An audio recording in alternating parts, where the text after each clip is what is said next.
Elon Musk exposed Zohran Mamdani and criticized him directly. He didn't write a long essay, he didn't deliver a speech. He used a single image and a few words to flip the script on him. Musk started a new anti-campaign against Zohran and said that he will not let him to establish his weird plans and policies in New York as he and other celebrities want. Then Musk showed the real face on Mamdani because, according to Elon, he is a charismatic swindler who deceived his fans. So let's explain everything. A few days ago, Zohran Mamdani posted a big rally photo with a happy message. "Thank you, New York City. Now let's win." 3 speakers stood on stage, arms raised toward a large crowd. It looked like a normal wave to his fans. Then Senator Ted Cruz quote-posted the picture and asked, "Are those Nazi salutes?" That's when Elon jumped in and wrote, "Sure looks like it." Musk wanted to show everyone that these people manipulated news, spread anti-Musk propaganda, and criticized him for a year, and then they go do the same thing like nothing happened. Then, on Joe Rogan's podcast, Musk warned that his anti-Trump socialist policies would cause a big decline in the city. Mamdani goes on various podcasts, gives interviews, and promotes anti-Trump policies, where he talks about how Americans should be afraid of what Trump has done. In response, Musk said, "We should care about this issue." And why? Because if someone tells every crowd exactly what they want to hear instead of having one clear message, that is a swindly thing to do.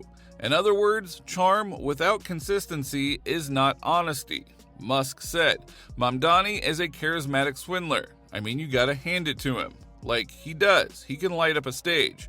But he has just been a swindler his entire life." Musk also used mockery to poke fun at Mamdani's brand. After a rally clip about rent freezes spread, Musk wrote on X, "Zohran is the future of the Democratic Party." It looked like praise, but the tone was sarcastic, and it sparked a big reaction. British journalist Mehdi Hassan trolled Musk back with a meme, and that joke kept the post alive even longer. And this conflict between Musk and socialist Democrats started a few years ago. That's when, in 2022, Musk bought Twitter and renamed it to X. He said that free speech is messy by design, but it is how the best ideas rise. He restored accounts that were banned under old rules. He said that experts and fact checks were being used as political filters. That, to him, is another kind of control. He compared it to soft socialism online, a system where a small group decides what you can say. That's why when Twitter Safety criticized Democrats like AOC, claiming that over 99% of what users and advertisers see is healthy, Musk jumped in with a sly Hamlet reference, turning her warning into a punchline that doubled as a flex on Twitter's numbers. He said, "If you hide speech, you do not change minds. You make people bitter and divided." Back then, a lot of celebrities like De Niro, Whoopi, Stephen King, and others criticized Musk. Jamila Jamil said that she might quit Twitter after Musk expressed his goal to protect free speech by buying the platform. On the other hand, social media personality and boxer Jake Paul supported Musk's takeover, saying, "Love it, love Elon."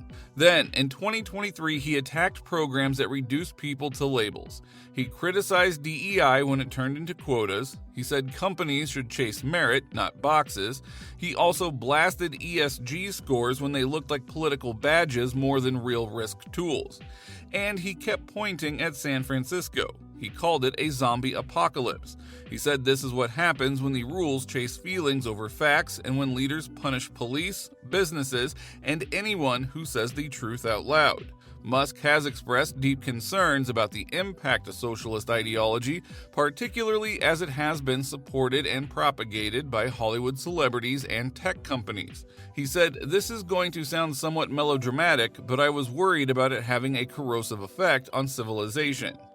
In 2024, Musk slammed plans that looked like price controls and very high spending. He warned that rent controls sound kind, but they scare builders, so fewer homes get built and then rents go up anyway. He also went to the border and said the system was broken. He argued that one party, sites with big promises and weak standards, were drowning in costs they could not pay. He said New York and Chicago were proof. According to Musk, when policies reward the signal more than the result, you get shortages, higher taxes, and people moving away. And now in 2025, this situation got worse, when the day before the New York City mayoral election, Musk took a bigger step. He told voters to back former Governor Andrew Cuomo and not to vote for Republican Curtis Sliwa, saying a vote for Sliwa basically helps Mamdani. He wrote, "Vote Cuomo," and warned that splitting votes on the right would hand the race to the socialist candidate. Musk said he's not a fan of socialism or communism, and he didn't want those ideas to run the city.